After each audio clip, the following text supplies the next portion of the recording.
Did he just... Yeah, he did. We should help him. Sure. Why not? His shack is right under the bridge. Ah, my dear Francois, when are you going to give up trying?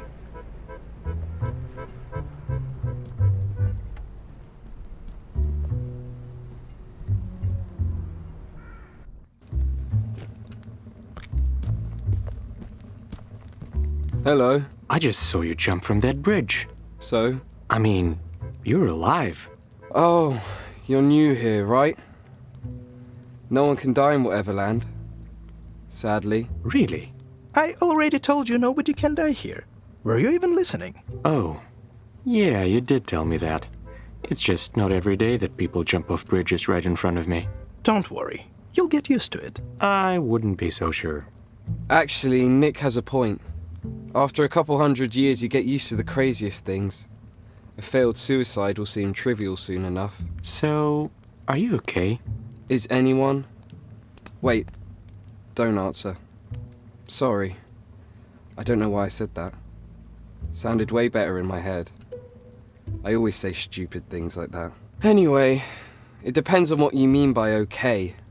Physically, I'm more than okay, which honestly sucks.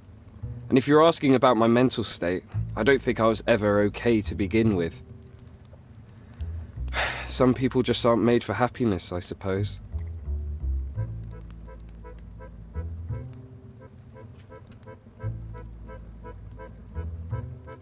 Have you tried to stop feeling sorry for yourself and just be happy with what you have? I see. If you knew what I was talking about, you wouldn't be so ignorant. Sorry, but I'm not going to try to prove anything to you right now. I've given that up long ago. I'm sorry. I'd like to be alone if you don't mind. Sure. Take care.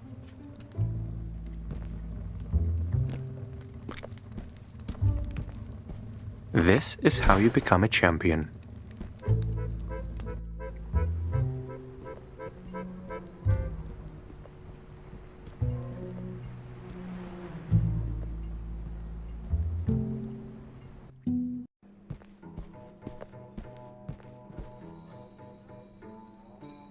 Nick, there you are. I haven't seen you in weeks. Did you miss me? You wish. Who's that with you? This is Vincent. He just got here, so don't mind this whole lost puppy look. Vincent, meet Fida, the owner of this place and the most charming lady in Whateverland. Charmed. I'm sure I don't look like a lost puppy, Nick. You do, actually. But not like a sad, beaten dog. At least your face doesn't make me want to adopt you. Right, but I quite like this low-key, angry puppy look. You could say I already adopted him. No, you didn't. I'm not a dog. Yet. If you don't mind, I'll leave you to discuss your relationship alone. I have other customers. The ones that actually pay. Don't think I forgot that you owe me, Nick. But they're not your favorites, are they? Vincent, let's get to the table, shall we? Mm-hmm.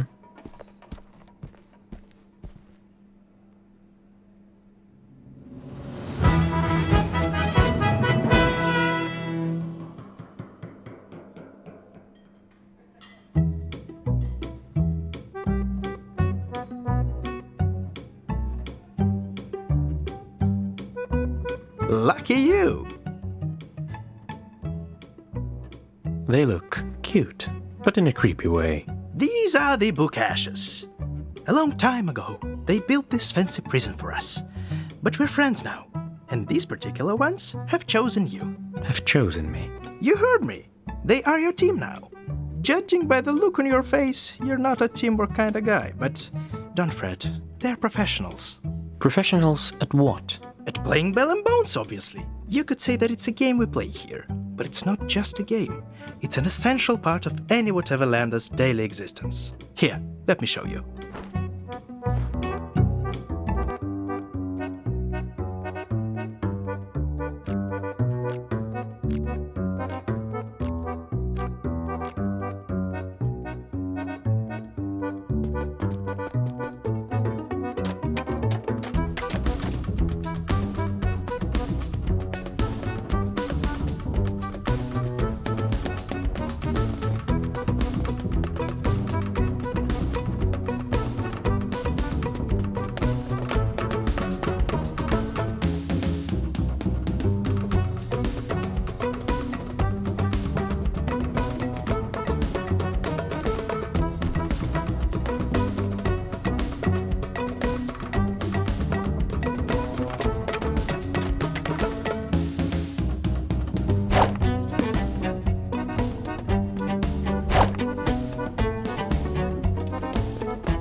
By the way, here's the city map.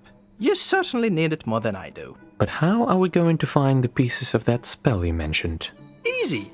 There are 7 pieces total. So, we need to convince 7, or rather 8 people to give their piece to us. That's it. And you know who these people are? Vincent, who do you think I am? I wouldn't have asked for your help if I didn't know where to look. Let's see.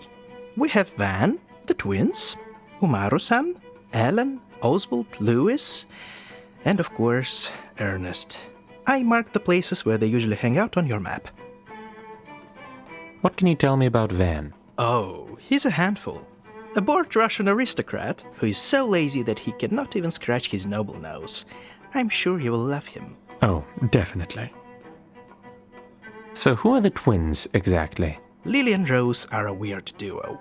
One is an engineer, the other's an actress. They really despise each other. And it's not clear which sister envies the other one more. I'm sure we'll have so much fun with that one. Not 1 but 2 crazy sisters? Sign me up. Tell me more about this Umaru-san. She's a mysterious one, I can tell you that. Always wears a mask that covers her mouth. Not sure if she's afraid to catch some kind of virus or just hiding something underneath. Maybe we'll find out. I hope not.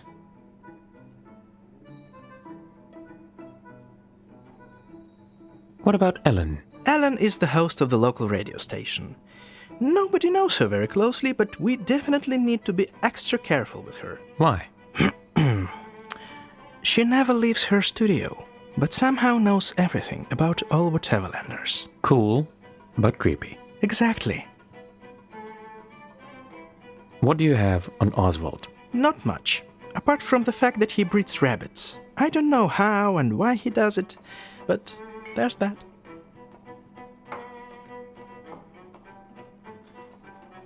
Do you know anything about Lewis? Well, he's a jazz musician, and the ladies love him.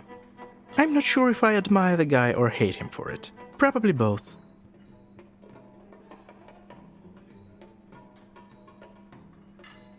Is there something I need to know about Ernest? Unfortunately, yes. He's going to be the toughest cookie to crack. What's so special about him? Ernest is the ultimate Bell and Bones champion.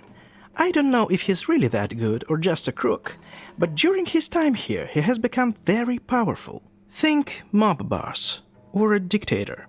That's the kind of guy he is. Can't wait to meet him.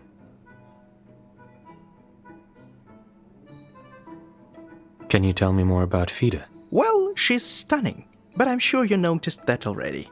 She also makes a very mean margarita. Very mean.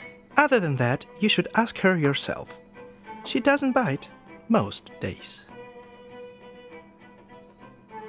Do you come here often? Often? I practically live here. It's the best place to write, you know. All those miserable people drinking themselves into oblivion. So tragic, yet so beautiful. I draw so much inspiration from human anguish. All this drama when you could just have a drink. That's the difference between you and me, Vincent. I live and breathe drama, and you just want to be left alone with a glass in your hand. To each their own. All right, let's get going. Ready when you are.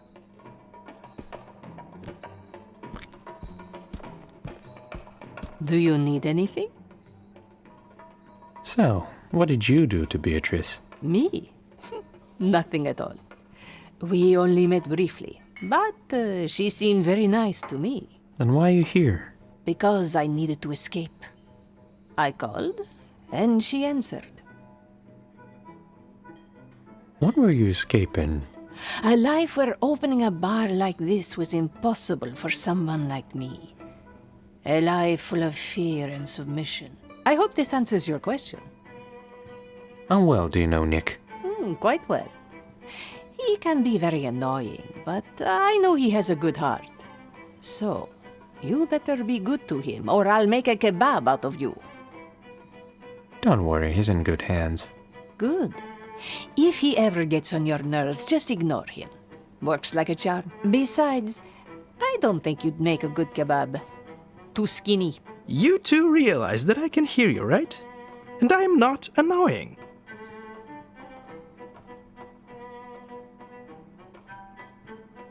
I hate you both. Goodbye. Should I tell him? Nah.